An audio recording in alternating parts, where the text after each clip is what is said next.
So, you've probably done this without really noticing. You install an app, it asks for access to your location, your contacts, your microphone. You hesitate, but just for a second, and then you tap allow. Most of us say we care about privacy. We also say we're uncomfortable with being tracked, monitored, or profiled, but if you look at how we actually behave online, that concern doesn't seem to guide our decisions. Every day we hand over deeply personal information, where we go, who we talk to, what we think, to systems that we don't really understand. That contradiction isn't random, and it isn't just carelessness.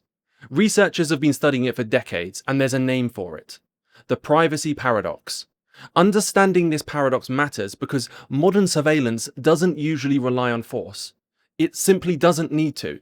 It works because it feels useful, convenient, and part of normality, and also because we take part in it willingly. At its core, the privacy paradox describes the gap between what people say they want and what they actually do online.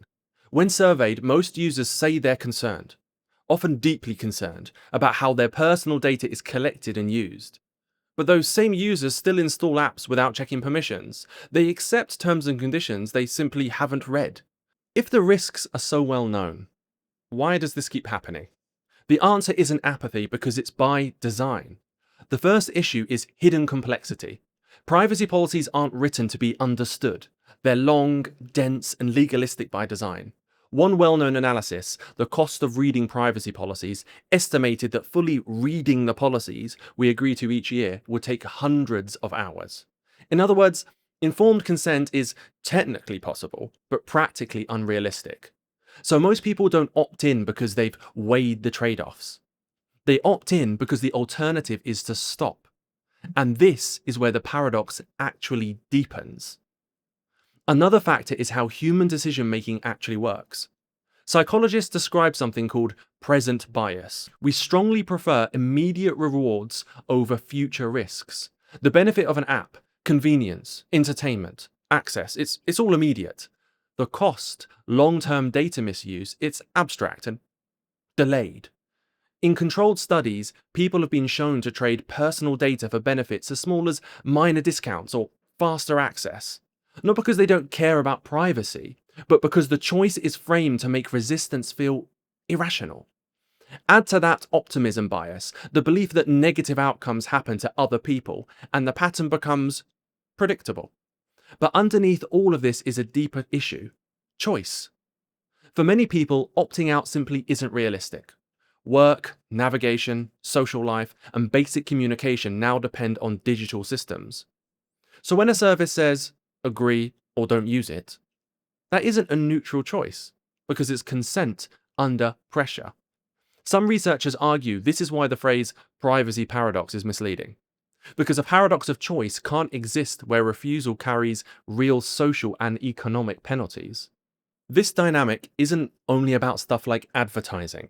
The problem reflects a deeper shift in how much of the modern internet actually makes money.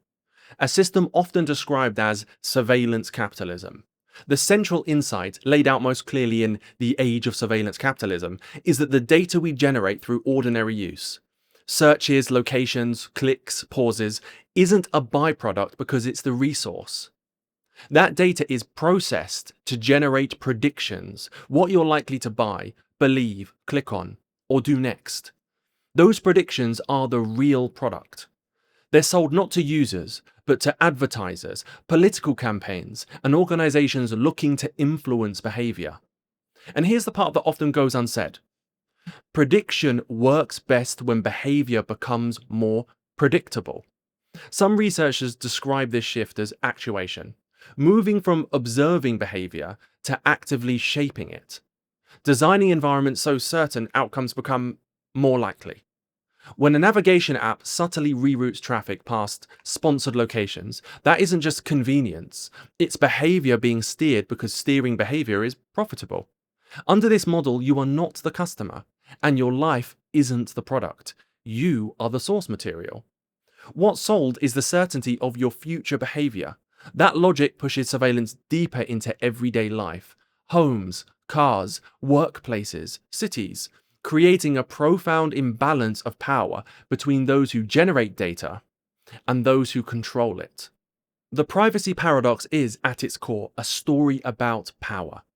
Not power enforced through overt coercion, but power exercised quietly through design, convenience, and dependence. It reveals how systems can shape behavior without ever needing to compel it. We claim we value privacy, yet we operate inside environments where surrendering it is presented as ordinary, even unavoidable. This doesn't mean the outcome is inevitable. Most people can immediately think of at least one platform or application they distrust, yet continue to use. Not because they've been convinced it's safe, but because opting out feels costly, socially, economically, or psychologically. If one came to mind while watching this, you've already encountered the paradox firsthand. And noticing that tension between what we believe and what we do is where any meaningful conversation about autonomy in digital systems has to begin.